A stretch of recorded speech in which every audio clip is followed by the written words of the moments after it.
If there's one thing that's a relative constant when it comes to Pokémon, it's mature and adult moments being in these games that are intended to be appropriate for kids. We've talked about this a bunch on the channel, and with Pokémon Scarlet and Violet recently releasing, I decided to take a look and see what adult and dark moments they might have as well, and they definitely have some good ones to call their own. So let's check it out.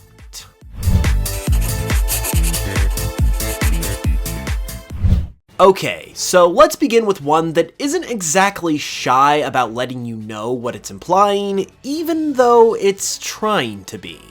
I believe this occurs within the third area of the South Province, but I'm also not 100% sure since the areas all kinda just blend together when you're out there exploring.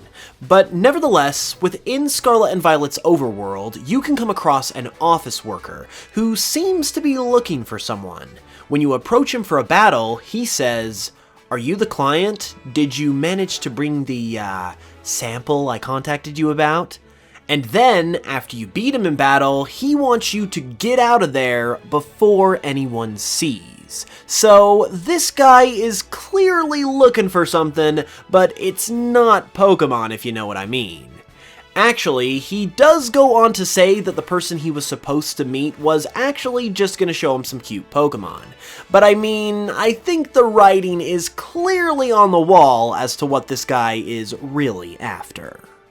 Let's now change gears for a second and talk about something that isn't off the beaten path, but is actually a hugely central part of the story of these games.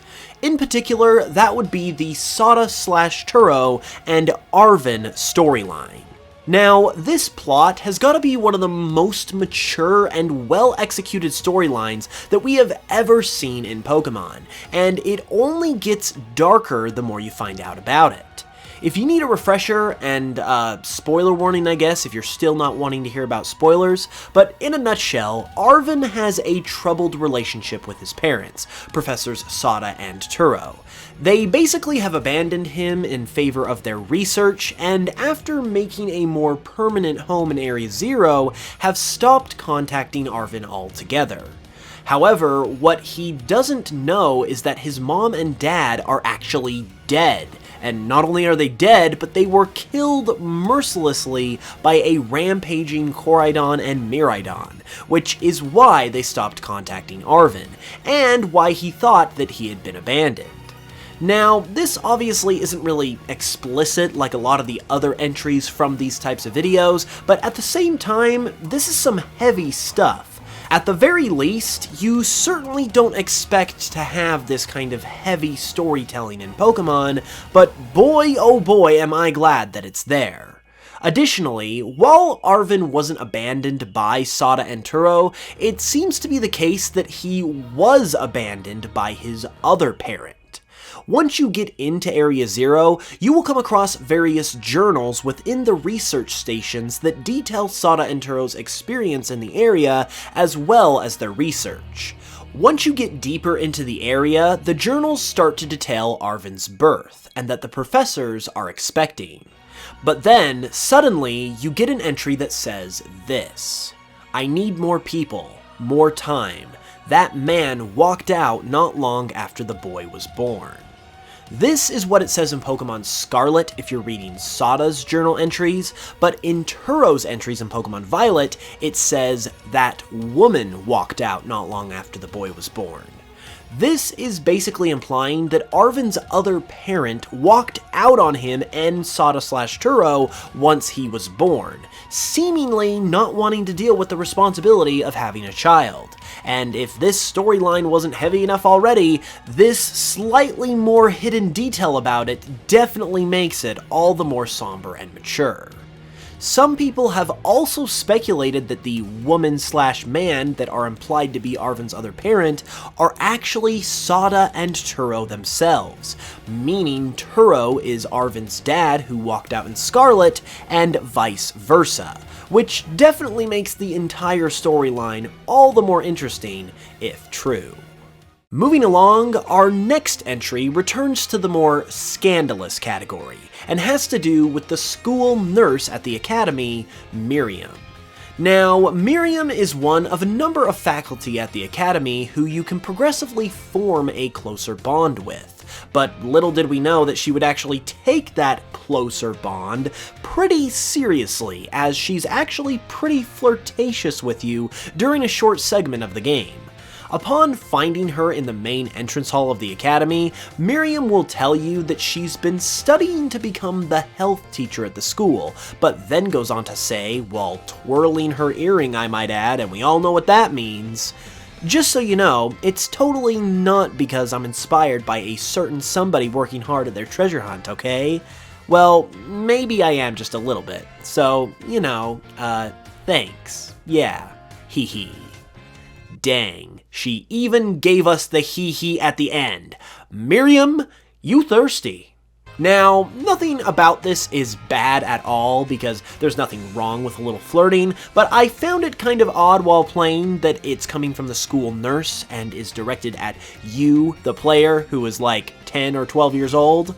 Yeah, it just seemed kind of unusual, but I guess at the very least it makes for a memorable moment and for some good material in a video like this.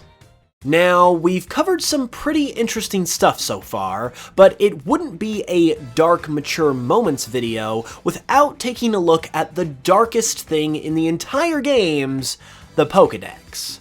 With a new batch of Pokémon means a new batch of Pokédex entries, both for new Pokémon of course, but also for pre-existing Pokémon. Case in point is Palossand, whose Violet Dex entry says, "From the hollows in its arms, it fires the bones of its victims, which are all dried up after being drained of their vitality." So basically, this thing consumes its prey down to the bone and then uses the bones of its victim as a weapon. That's pretty metal. And from metal to depressing, we have Jumpluff's entry, which in Scarlet says, "Jumpluff travels on seasonal winds. Once its cotton spores run out, its journey ends, as does its life." Well, didn't really need to know that last part, but okay. Meanwhile, this next one is just gross, and it comes from Sinistea, whose Violet Dex entry in its phony form states, "Sinistea gets into your body when you drink it, and then it steals your vitality from within. It also tastes awful." Okay, I do not need to hear anything about a Pokemon getting inside of me, let alone killing me from the inside. Who comes up with this stuff? Hatterene is up next, whose Violet Dex entry says, "Beware of forests that show no signs of living creatures within. You may have wandered into Hatterene's territory." We already knew from its Sword and Shield Dex entries that this thing was a killer, but to reaffirm it in this way in the Gen 9 games is just brutal. And finally, speaking of brutal, we have a Paldea Pokemon, Knacklestack, whose Scarlet Dex entry says that this Pokemon dry cures its prey by spraying salt over them. The curing process steals away the water in the prey's body. So basically, this Pokemon kills other Pokemon by curing them alive, literally sucking all of the moisture out of their body while they're still living. That has got to be classified as torture. You did not have to go there, Game Freak. That was just a small handful of the entries I noticed, however, and I know there are many more insane ones out there for sure, so you're gonna have to let me know of ones that you know of that I didn't mention in the comments below, as well as if you came across any more adult or dark moments yourself.